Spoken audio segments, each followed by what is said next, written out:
Be me, Ellen, 29. Been here 3 years, started right after college. Work in the client relations department, decent salary, good benefits.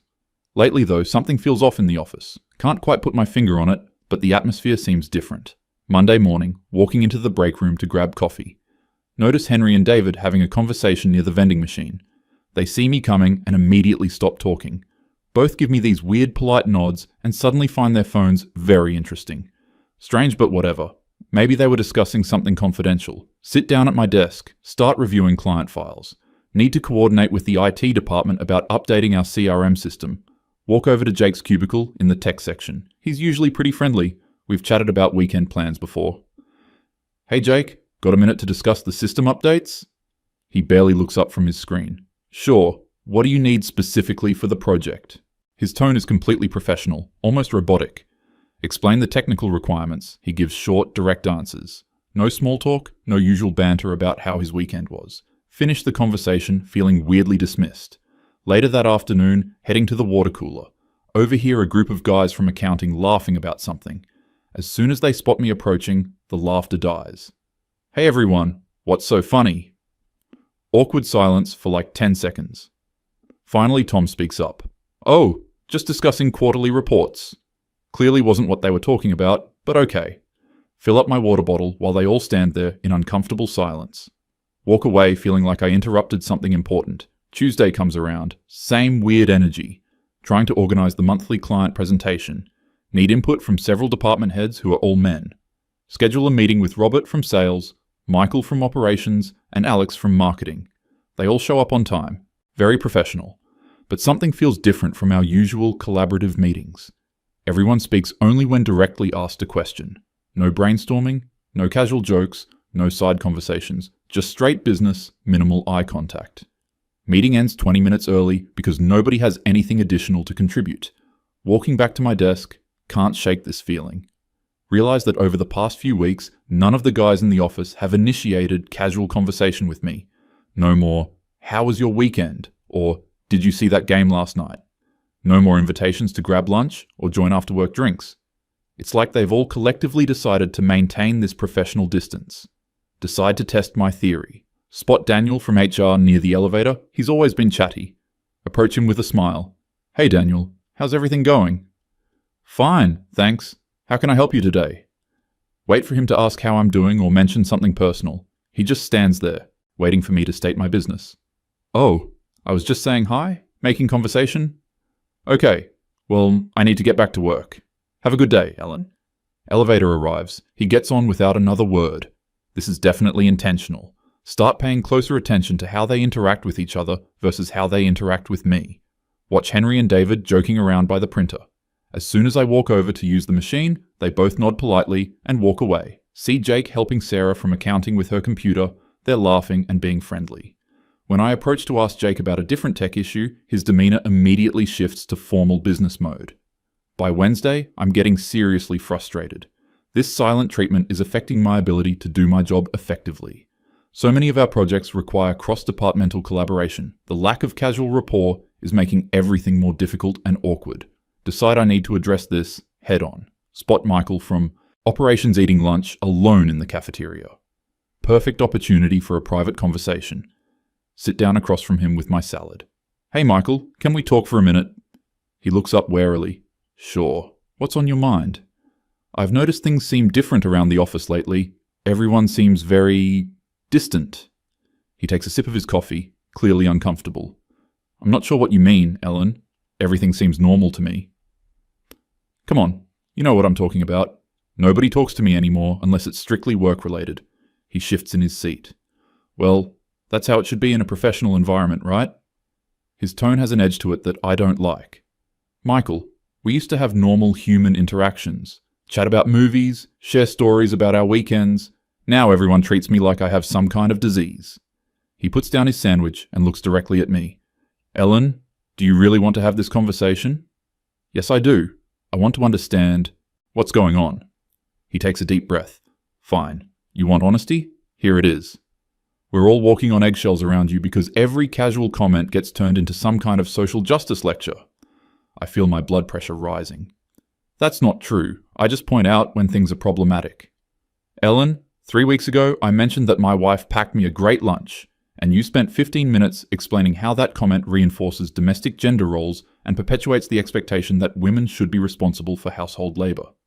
Well, it does. These things matter, Michael. It was a throwaway comment about a sandwich, Ellen. I was just trying to make conversation. He's getting more animated now, clearly frustrated. And last month, when Alex mentioned he was excited about the football game, you launched into this whole thing about how sports culture promotes toxic masculinity and violence. Because it does.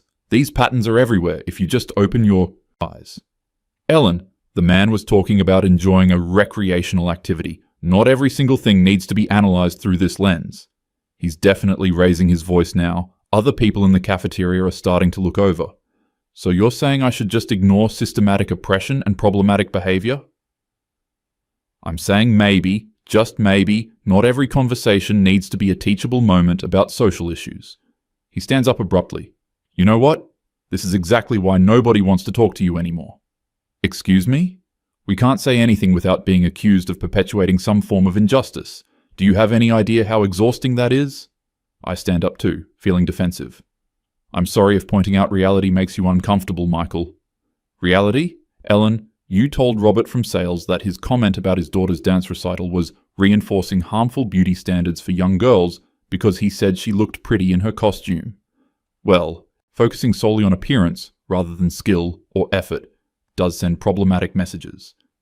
He's a proud father talking about his kid. Several people are definitely staring now. Michael, you need to lower your voice. No, Ellen, I'm done lowering my voice. I'm done tiptoeing around your feelings while you systematically analyze and criticize every word that comes out of our mouths. I don't do that. Yes, you absolutely do. Tom from accounting can't mention taking his son fishing without getting a lecture about how outdoor activities are gendered and exclude women. Well, they often are. Ellen, he was bonding with his child. Michael is really worked up now. His face is red. You've made it impossible to have normal human conversations. Every single interaction becomes this minefield where we're constantly being judged and corrected. Maybe if you examined your unconscious biases. There it is, right there. You can't help yourself. He grabs his lunch tray. This is why. We stick to work topics with you, Ellen, because anything else gets turned into an education session that none of us signed up for. He storms off, leaving me sitting there. Several people are still looking in my direction, feel my cheeks burning with embarrassment and anger. How dare he make me look bad in front of everyone? And how dare he act like I'm the problem when I'm just trying to create awareness? Spend the rest of the day fuming about Michael's outburst. Can't concentrate on work. Keep replaying the conversation. The more I think about it, the angrier I get. Decide I need to talk to someone else to get a different perspective. Thursday morning, corner Jake by the copy machine. Jake, can I ask you something? He immediately tenses up. What do you need, Ellen? I had this conversation with Michael yesterday, and I want to understand something. Okay. Do you think I'm difficult to talk to? He stops what he's doing and looks at me with this expression I can't read. Ellen, do you really want my honest opinion? Yes, absolutely. He glances around to make sure we're alone. You want the truth? Fine. Yes, you are extremely difficult to talk to. Feel like he just slapped me. What do you mean by that? I mean that every conversation with you turns into some kind of interrogation about my thoughts, my words, my motivations. That's not... Last week I mentioned that I helped my neighbour fix her car, and you spent 20 minutes questioning whether I assumed she couldn't do it herself because she's a woman. I remember that conversation differently. I was just encouraging you to examine your assumptions. Ellen, she literally asked for my help because I'm a mechanic in my spare time. It had nothing to do with gender. But the way you told the story? The way I told the story was factual. You're the one who read subtext into it that wasn't there. Jake is clearly getting frustrated too. And the month before that, when I said I was tired, after staying up late playing video games, you gave me this whole lecture about how gaming culture is hostile to women. Well, it is. That's a documented fact. Ellen, I play puzzle games and city builders by myself. I wasn't even talking about online gaming or anything competitive. But by participating in gaming culture. See? You're doing it right now. He steps closer, lowering his voice, but speaking more intensely. You cannot let anything go. You have to turn every single comment into some broader social commentary. Because these things are connected, Jake. individual actions contribute to larger patterns. Maybe they do, Ellen, but maybe sometimes people just want to share a story without being psychoanalyzed. I can feel myself getting defensive again. So you want me to just ignore problematic elements in everyday interactions? I want you to consider that not everything is problematic. Sometimes people are just living their lives without hidden agendas or unconscious biases. But unconscious bias exists whether you acknowledge it or not. Jesus Christ, Ellen, do you hear yourself? Jake runs his hands through his hair in frustration. You literally cannot have a normal conversation. Everything has to be filtered through this framework where everyone else is wrong and you're the enlightened one pointing out their flaws. That's not how I see it. That's exactly how you see it. And that's exactly how you come across. He's really animated now, gesturing with his hands. David mentioned he was going to help his elderly mother with groceries, and you questioned whether he was othering her by assuming she needed assistance. Well, ageism is a real issue. She's 83 and has arthritis. His voice echoes off the walls. Jake, please keep your voice down. No, Ellen, I won't keep my voice down. I'm tired of keeping my voice down while you systematically make everyone in this office feel like criminals for existing. That's a complete exaggeration. Is it? When's the last time anyone invited you to lunch? When's the last time someone told you a personal story? When's the last time anyone asked about your weekend? The questions hit me like physical blows. Realize I can't remember the last time any of those things happened. That's not my fault. Isn't it, Ellen? You've trained us to avoid personal conversations with you because they always end with us being lectured or corrected. Jake picks up his papers from the copy machine. Henry mentioned he was excited about his anniversary dinner with his wife, and you spent 30 minutes explaining how expensive restaurants are classist and how romantic gestures often mask power imbalances in relationships. Well, they can. He was happy about his marriage, Ellen. I opened my mouth to respond, but he cuts me off. And when Alex said he was proud of his son making the baseball team, you questioned why he wasn't equally promoting opportunities for daughters in sports. Representation matters. His son made the team. He was sharing good news about his kid. Jake is practically shouting now. Every single positive thing, every small joy, every casual comment gets turned into a lesson about what we're doing wrong or what we should be thinking about instead. I'm just trying to raise awareness. You're not raising awareness, Ellen. You're sucking the life out of every interaction. He heads toward the door, and that's why nobody talks to you anymore. Because talking to you isn't fun, it's not relaxing, it's not enjoyable. It's work. Exhausting, frustrating work. Stands in the doorway for a moment. We come to the office to do our jobs, Ellen. We don't come here to be constantly evaluated and found wanting by someone who thinks she's morally superior to everyone else. He walks away, leaving me standing alone by the copy machine. Spend the rest of Thursday in a daze. Keep thinking about what Jake said. Start to notice things. I hadn't before. Watch the easy way the guys interact with each other. See how they joke around with the women in other departments. Realize that I'm the only one being treated with this cold, professional distance. Friday morning, decide I need to have one more conversation. Spot Robert from sales getting coffee in the break room. He's always seemed reasonable. Maybe he can help me understand. Robert, could I talk to you for a minute? He immediately looks uncomfortable. Sure, Ellen. What's up? I've been having some conversations this week about office dynamics, and I wanted to get your perspective. He pours his coffee slowly, not making eye contact. What kind of perspective? Well, several people have suggested that I'm difficult to communicate with, and I wanted to understand if that's how you see it. He stops stirring his coffee and looks directly at me. Ellen, are you sure you want to have this conversation? Yes, I think it's important. He takes a deep breath. Okay, yes, you are extremely difficult to communicate with. Even though I was expecting this answer, it still stings. Can you give me specific examples? Do you remember the conversation we had about my daughter's dance recital? You mentioned that she looked pretty in her costume. Right. And what did you say in response? I think back to that conversation. I pointed out that focusing on appearance rather than skill sends problematic messages to young girls. Ellen, I had just spent 2 hours watching my 7-year-old daughter perform something she'd been practicing for months. I was proud of her. I thought she looked beautiful. I wanted to share that with a colleague. Robert's voice is getting tighter. Instead of just saying, that's sweet, or how nice, or even just nodding and smiling, you turned it into a lecture about beauty standards and patriarchal conditioning. But those issues are real. Of course they're real, Ellen, but in that moment, I was just a dad, talking about his kid. He sets down his coffee mug harder than necessary. Do you have any idea how that felt? To have someone take my pride in my daughter and twist it into evidence of my harmful parenting? That wasn't my intention, but that's what you did. You took my joy and made it about my failures. Robert is getting more emotional. And it's not just me, Ellen. You do this to everyone. Tom can't mention fishing with his son without getting a lecture about gendered activities. Alex can't talk about sports without being told he's promoting toxic masculinity. These patterns exist whether we acknowledge them or not. But why does every conversation have to be about patterns, Ellen? Why can't some conversations just be about people sharing their lives? He steps closer, his voice rising.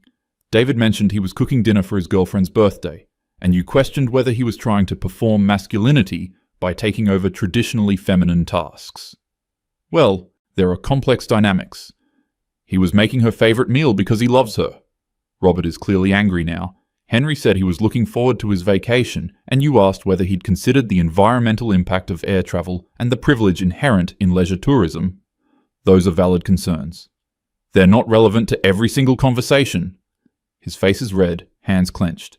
Do you understand what you've done, Ellen? You've made it impossible for any of us to share anything personal, positive, or meaningful without being made to feel guilty about it. I'm just encouraging critical thinking. You're not encouraging anything. You're attacking. Every story becomes evidence of our moral failings. I feel my own anger rising. So you want me to just ignore injustice and problematic behavior? I want you to recognize that not everything is injustice and not every behavior is problematic. He's practically yelling now. I want you to understand that sometimes people are just living their lives without hidden agendas or unconscious biases. But unconscious bias? Stop! Just stop, Ellen. This is exactly what everyone's talking about. He points at me accusingly. You cannot let anything go. You cannot just accept that sometimes a cigar is just a cigar. Robert takes a shaky breath. Jake told me about your conversation yesterday. Michael told me about what happened in the cafeteria. Do you know what they said? What?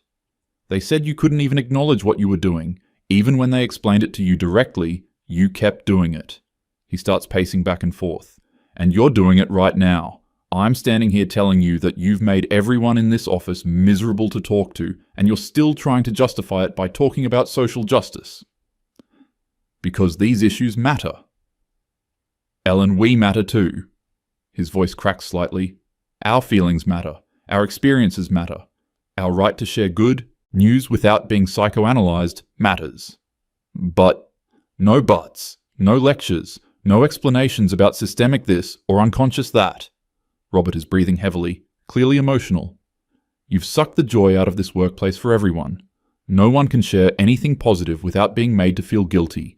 No one can express pride or happiness without being corrected. I'm just trying to create awareness. You're creating misery, Ellen. You're making everyone around you miserable. He grabs his coffee and heads for the door.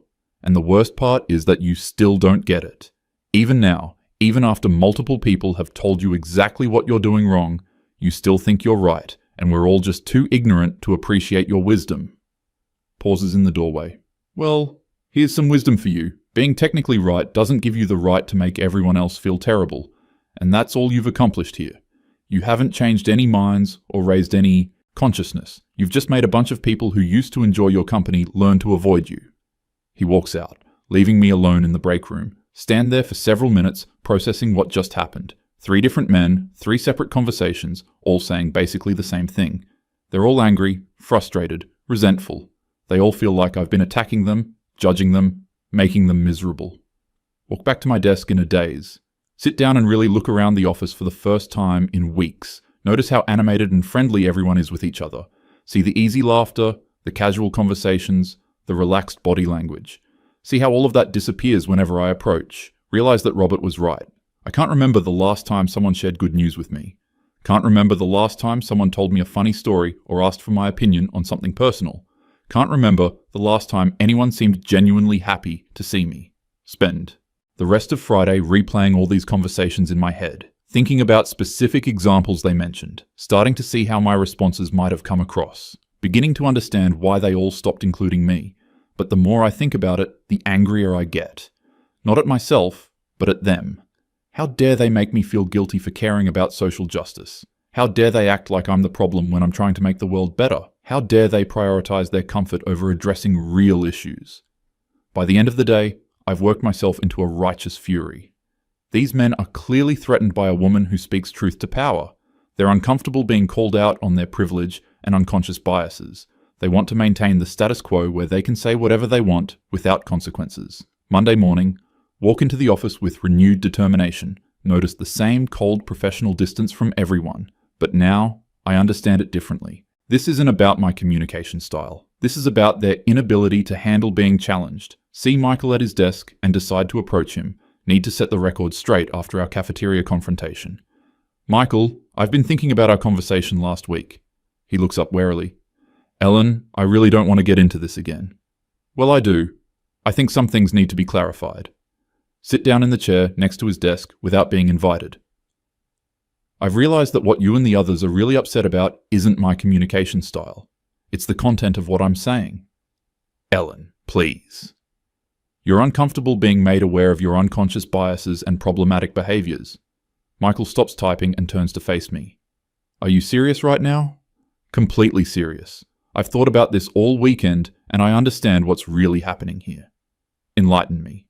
You want to maintain a workplace environment where you can express casual sexism, classism, and other forms of discrimination without being called out. Michael's face is already turning red. Ellen, that is not...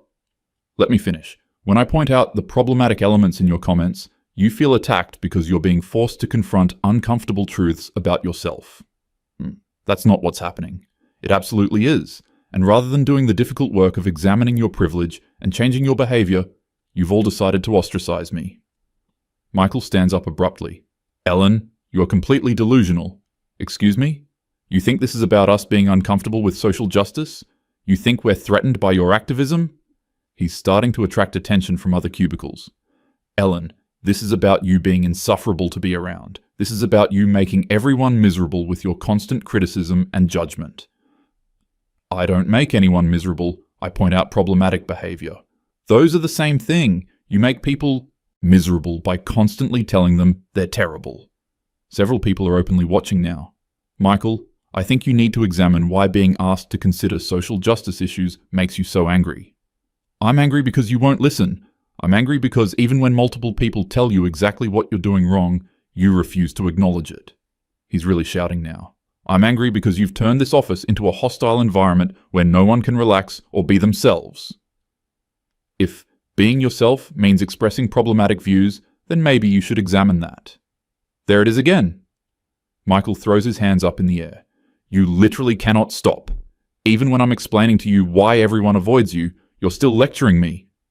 I'm not lecturing. I'm trying to help you understand. I don't want your help, Ellen. The entire office is silent now. Everyone's staring. None of us want your help. We want you to leave us alone. So you want me to just ignore injustice? I want you to understand that not everything is injustice. I want you to grasp that sometimes people are just trying to have normal human conversations. Michael is pacing now, clearly beyond frustrated. But you can't do that, can you? You can't just let people exist without analyzing and criticizing every word they say. These patterns exist whether we acknowledge them or not. Patterns. It's always about patterns with you. He stops pacing and points directly at me. Henry is proud of his son's soccer team. Pattern of toxic masculinity. David helps his neighbor. Pattern of assumed female helplessness. Robert loves his daughter. Pattern of objectification. Those interpretations aren't wrong. They're not relevant. Michael is practically screaming now. Sometimes Henry is just a proud dad. Sometimes David is just being helpful. Sometimes Robert is just expressing love. But within larger social contexts? Forget the larger social contexts. Slams his hand on his desk. Forget the patterns and the frameworks and the systematic analysis. Can you just let people be happy about their lives without making them feel guilty? I don't make anyone feel guilty. Yes, you do. That's exactly what you do. That's all you do. Several people have gathered around watching this confrontation. Michael turns to address them. Does everyone hear this? She still doesn't get it. Even after everything we've told her, she still thinks she's right and we're all wrong. Turns back to me. Ellen, you have made this workplace toxic. You have made everyone afraid to share anything personal or positive because they know you'll find something wrong with it. I'm trying to create awareness. You're creating misery. You're making people hate coming to work. I stand up, feeling attacked and defensive. Michael, I think you're overreacting. Overreacting? Overreacting? He laughs bitterly. Ellen, Jake told me he's considering transferring to another department just to get away from you. That hits me unexpectedly hard. What? Tom from accounting asked HR if there was any way to avoid working on projects with you. Alex from marketing has started eating lunch in his car so he doesn't have to worry about running into you in the cafeteria. I feel my face burning. That's ridiculous. Is it? Robert told me his wife asked him why he's been coming home stressed every day, and he said it's because he never knows when he might accidentally say something that will trigger one of your lectures. Michael steps closer. David said he's stopped talking about his family entirely because he's tired of having his relationships psychoanalyzed. Henry said he pretends to be busy whenever he sees you approaching. Each revelation feels like a physical blow. They're all being dramatic. They're all miserable, Ellen. You've made everyone in this office miserable. That's not my fault. It is entirely your fault. His voice is hoarse from shouting. You did this. You created this environment. You drove everyone away with your constant judgment and criticism. I was just pointing out problematic behavior. No, Ellen, you were attacking people for living their lives. Michael looks around at the crowd of co-workers. Does anyone here disagree? Has anyone here not been made to feel terrible by Ellen's constant corrections? Awkward silence. People looking at the floor. Nobody speaks up to defend me. See that, Ellen? Nobody wants to defend you because nobody enjoys interacting with you anymore. Maybe they're just afraid to speak up about social justice issues. Or maybe they're tired of being lectured every time they open their mouths. I look around at the faces of my co-workers, see uncomfortable expressions, averted eyes, tense body language. Realize that every single person here has experienced what Michael is describing. Feel a moment of something that might be recognition, but then the anger returns. These people are choosing comfort over consciousness. They're prioritizing their feelings over addressing real social problems. They want to maintain their privilege without being challenged. You know what, Michael? I think this conversation has revealed more about all of you than about me. What the hell does that mean? It means you're so invested in maintaining the status quo that you'll demonize anyone who challenges you to think critically. Michael stares at me in disbelief. You still don't get it, even now, even after all of this. I get it perfectly. You want me to stop pointing out problematic behavior so you can all feel better about yourselves. Ellen, you are the problem. His voice cracks with frustration. We are telling you, directly and explicitly, that your behavior is making everyone miserable, and you still think we're the ones who need to change. Because these issues matter more than your comfort. Our well-being matters too. Our right to enjoy, our workplace matters too. I stand up and look around at everyone watching. I'm sorry that being asked to examine your privilege makes you uncomfortable, but that discomfort means the conversations are necessary. Several people shake their heads and start walking away. Michael looks defeated. Ellen, I give up. We all give up. You will never understand what you've done because you're so convinced that you're morally superior that you can't see how you're hurting people. I'm not hurting anyone. I'm trying to help. Your help is unwanted, unasked for, and harmful. He starts gathering his things. And that's why we don't talk to you anymore, Ellen. That's why we stick to work topics and nothing else. Because every personal interaction with you becomes an ordeal. So you're choosing ignorance. We're choosing peace. He walks away, followed by the rest of the crowd. Stand there alone in the cubicle area. Feel the silence settle around me like a heavy blanket. Realize that this is my reality now. Cold professionalism, careful distance, calculated avoidance. Walk back to my desk and sit down. Stare at my computer screen without seeing it. Think about Jake considering a transfer. Think about Tom avoiding projects with me. Think about Alex eating lunch in his car. Think about Robert going home stressed every day. For just a moment, wonder if maybe I could have handled things differently. Wonder if there might have been ways to address these issues without making everyone so angry. Wonder if I really have been making people miserable. But then I shake my head. These are important issues that need to be addressed. If people are uncomfortable confronting their biases, that's not my fault. If they choose to avoid me, rather than do the difficult work of self-examination, that's their problem. Spend the rest of the week in this new reality. Professional interactions only. No casual conversation, no personal stories, no friendly banter, just the bare minimum. Communication required to get work done. And I tell myself this is their loss, not mine. Months pass in this pattern. The silence becomes normal. Learn to eat lunch alone, work independently, avoid the break room. Tell myself I'm maintaining my principles while everyone else chooses ignorance.